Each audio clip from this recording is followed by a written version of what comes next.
बाल लैंगिक शोषण बघत आहोत, बरोबर.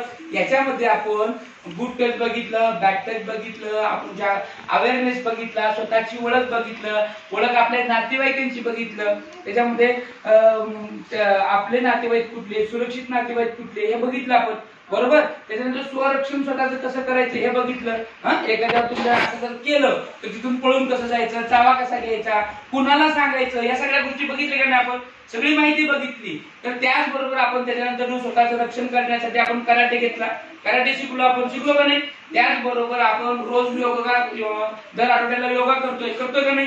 त्याच्याबरोबर आपण विविध मासपीठी वगैरे घेतोय, विविध खेळ घेतोय, आहे की नाही. आणि हे करत असताना आपण रोज ध्यान करतोय की नाही, परिपाठाच्या वेळी ध्यान घेतो का नाही. एवढं सगळं करत असताना आज आपल्याला बघायचंय की बालकांचं जे काही लैंगिक शोषण होतंय याच्यासाठी काय कायदा आहे का, याच्यासाठी काय आहे का, कायदा आहे का. मग तो जो कायदा आहे त्या कायद्यामध्ये आपल्याला नेमकं कशा पद्धतीची माहिती दिलेली आहे आणि त्याच्यामध्ये नेमकं बाल लैंगिक शोषण म्हणजे काय हे आपल्याला बघायचंय. सुरुवात बालकाचे नेमके काय काय हक्क काय. पहिला हक्क काय बघा की बालकाला पालकांच्या सोबत राहण्याचा हक्क आहे. म्हणजे आपल्याला पालक सोडून राहू शकत नाही. मुलाला कुठल्या कारणामुळे इकडं गावी सोडून जावं इकडं नाही.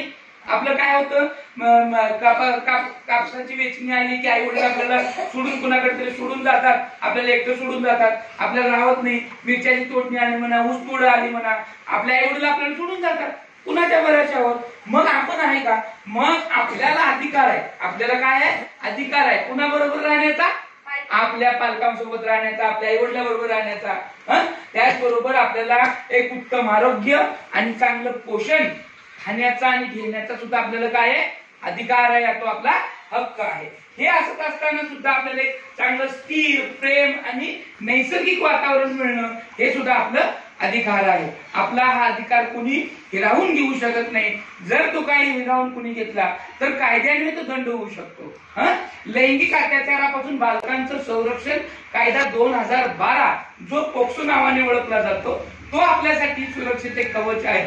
बालकांना वय वर्ष 18च्या अगोदर जर काही लैंगिक अत्याचार झाला तर तो आपण न्यायालयामध्ये काय मागू शकतो, दाद मागू शकतो.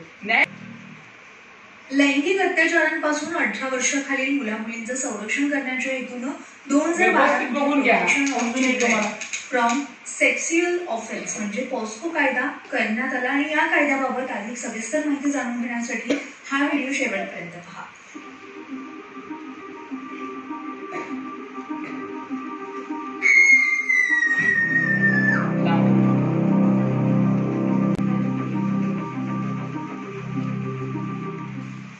सर्वप्रथम नेमका हा कायदा काय आहे ते पाहूया.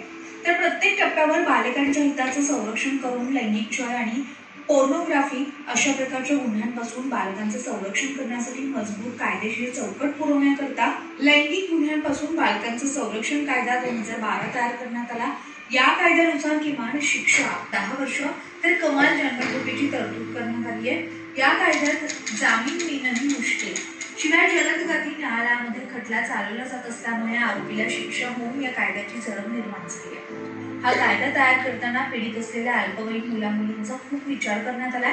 पीडितांना त्रास होणार नाही अशा पद्धतीने अहवाल देणे, पुराव्याची नोंद करणे आणि खास नेमण्यात आलेल्या विशेष न्यायालयांच्या मार्फत जलद गतीने खटले चालवणे याचा समावेश आहे.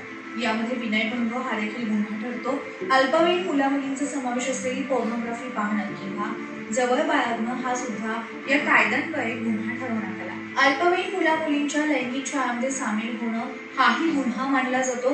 केवळ अत्याचार करणारच नाही तर अत्याचाराची माहिती असूनही तक्रार दाखल न करणारी व्यक्ती सुद्धा या कायद्याद्वारे गुन्हेगार मानण्यात आली आहे. विशेष बाब म्हणजे या गुन्ह्यातील पीडिताचे नाव उघड केले जात नाही. तक्रार नोंदवून घेण्यासाठी पोलीस पीडित व्यक्तीच्या घरी साध्या वेशात जातात. शक्यतो महिला पोलीस अधिकारी हे निवेदन नोंदवून घेतात. सुनावणीच्या दरम्यान फिर्यादी आणि आरोपी समोरासमोर येणार नाही त्याची काळजी घेतली जाते. न्यायालयामध्ये खटला दाखल केल्यानंतर इन कॅमेरा साक्ष नोंदवली जाते.